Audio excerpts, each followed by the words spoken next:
from Levin TV studio is the former Chief of Staff to Attorney General Edwin Meese, a constitutional lawyer and radio talk show host, the great one, Mark Levin, from his hidden bunker. Mark, thank you very much for joining us this morning. On your Thursday evening radio broadcast, you laid out a devastating case about executive overreach of the Obama administration, which many believe metamorphosized itself to tweets that President Trump sent out on Saturday morning accusing potential wiretapping in Trump Tower.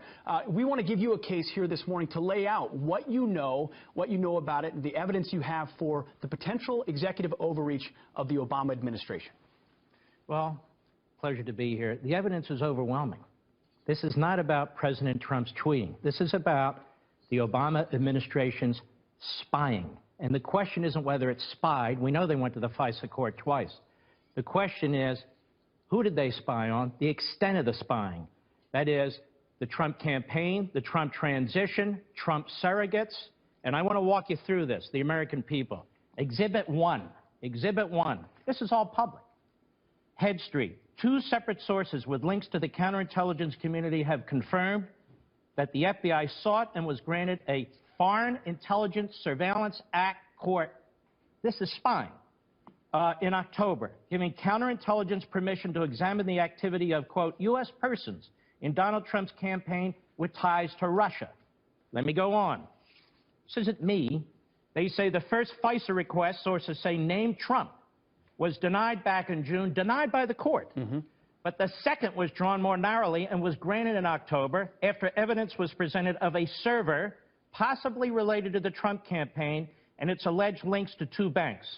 Now, sources suggest that a FISA warrant was granted to look at the full content of emails and other related documents that may concern U.S. persons. Now, I know people are hung up with Trump's word wiretapping. Well, how'd they get access to this server information? Does it really matter if it was wiretapping, electronic surveillance, or whatever it was?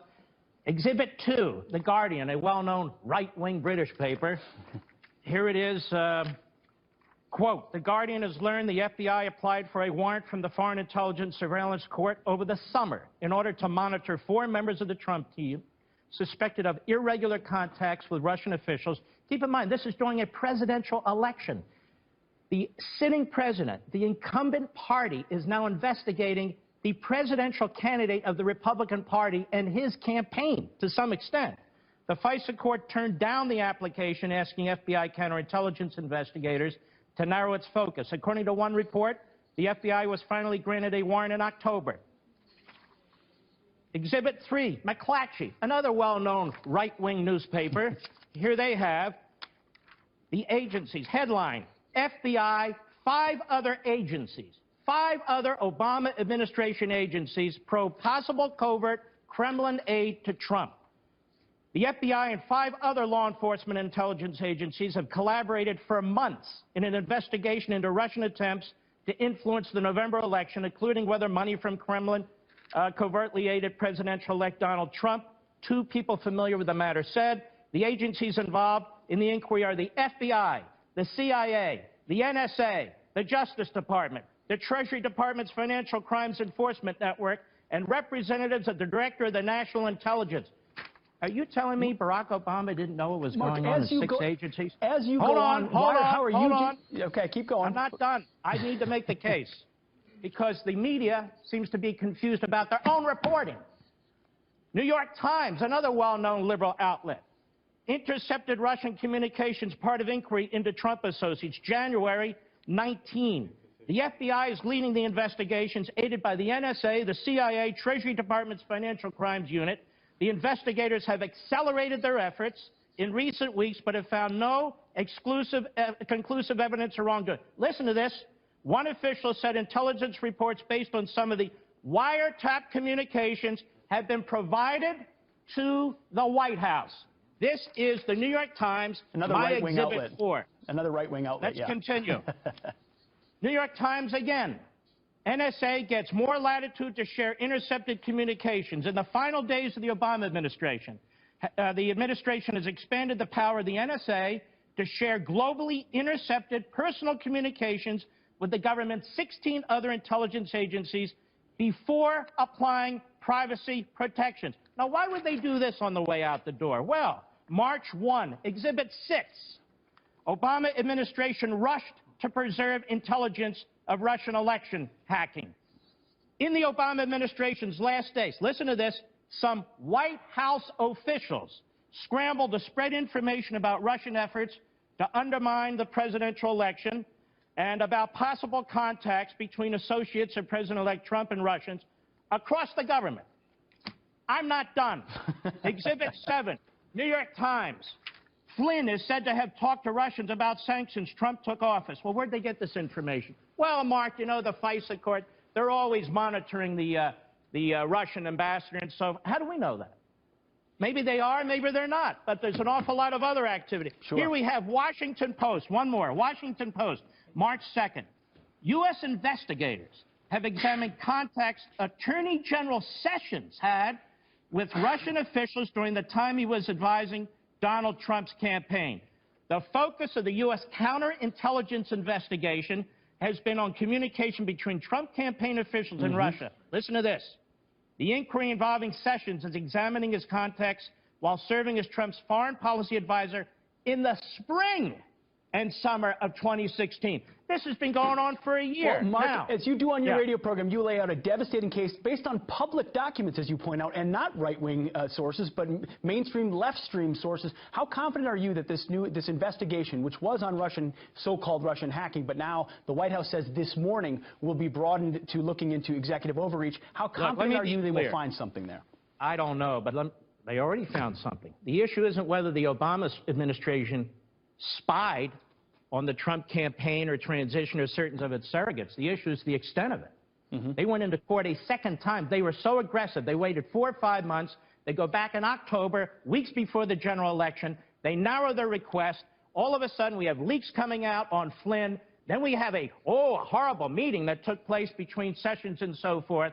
And I'm telling you, as a former chief of staff to an attorney general of the United States in the Reagan administration, these are police state tactics. Now, what did Barack Obama know? He knew everything I just read to you apart from 1 or 2 articles. You know how I know? It's in the newspapers. It's right there. So Barack Obama not only knew this, but he gets a daily intelligence briefing. And let me tell you something about daily intelligence briefings. If your attorney general and your FBI is going to the FISA court to get a warrant to investigate aspects of an opposition party in the middle of a general election campaign, how much you want to bet the President of the United States knew that? I don't want to bet you on that. Read his opinion. Mark, we were about to hit a hard break. Is there any way you could stick around for 1 more minute, ask you 1 more question on this? That's fine. You got it. All right, more with Mark Levin on Fox & Friends around the corner. Still joining us live from Levin TV studio, former Chief of Staff to Attorney General Edwin Meese, constitutional lawyer and radio talk show host, the great one, Mark Levin. Mark, I got to tell you, even just in the break, the response has been overwhelming to the case that you laid out, which is devastating. And Abby and I were talking in the break about sort of where it goes from here, right, Abby? Yeah, that is the question, because you've laid out your case in this last block. You're very passionate about the evidence that you have. And as Pete said, we have so many people writing us in saying, thank you for speaking your voice. They're right behind you on this. My question, though, how does this play out in the media? How are they going to continue to cover this story? Let me first say, this is the case made by the New York Times, the Washington Post, McClatchy, and the rest of them. I just put it together as a former Justice Department official.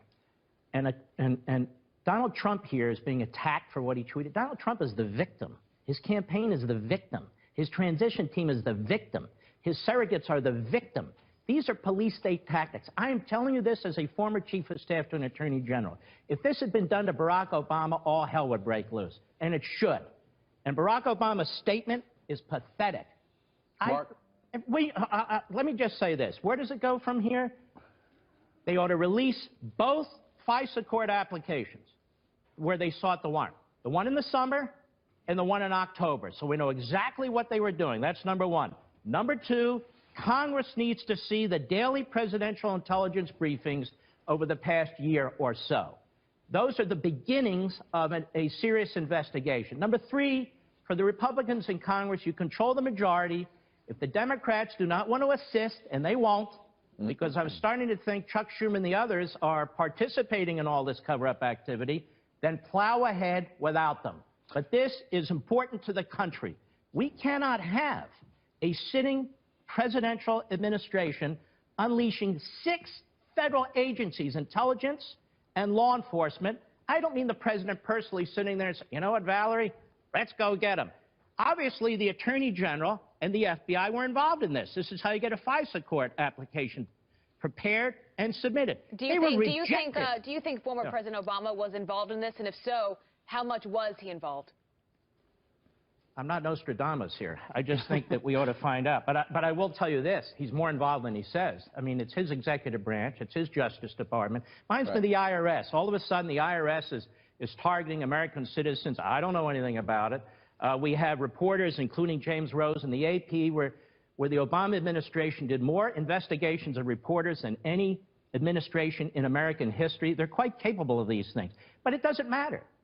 We want to know what took place, and there ought to be public hearings on this stuff, too. I agree with the Democrats. Let's get to the bottom of this. So join me. Join us. This is the public record. Yeah. It's the newspaper of record, the New York Times. Let's go. Mark, there's another aspect of this. When you mentioned Chuck Schumer a moment ago, he's been trying to block as many Trump nominations as he can and slow the process. And we had J. Christian Adams, a former Justice Department official you probably know well, on a couple of hours ago, and he was pointing to something very important here, which is now that Jeff Sessions has recused himself, the person in charge here is going to be a career bureaucrat. There will be career bureaucrats. He said the swamp won because you have people inside justice, some maybe who have been trying to undermine President Trump, who are now in charge of this investigation. And the chances of Chuck Schumer and the Democrats in the Senate confirming the nomination of the Deputy Attorney General, a Trump loyalist, now seems nil. So they have seized control of this investigation, haven't they? They not only did that, they have squirreled their appointees into the bureaucracy, and they're buying more and more time to do that. Okay, then recess appoint a Deputy Attorney General. Do that. Say, okay, I'm recessing appointing so-and-so as Deputy Attorney General of the United States. And then, because Attorney General Sessions recused himself from matters affecting the Russian investigation and so forth, then the Deputy Attorney General who is recessed appointed is the acting Attorney General for the purposes of an investigation related to this. So Christian is right. He served as justice in the Civil Rights Division. I'm right. I served as Chief of Staff. I know exactly what's going on. He knows exactly what's going on. And the administration needs to respond. Well, Mark, you laid out a devastating case. We know now why they call you the Great One. Ladies and gentlemen, Mark Levin, thanks for joining Fox and Friends this morning. We appreciate it.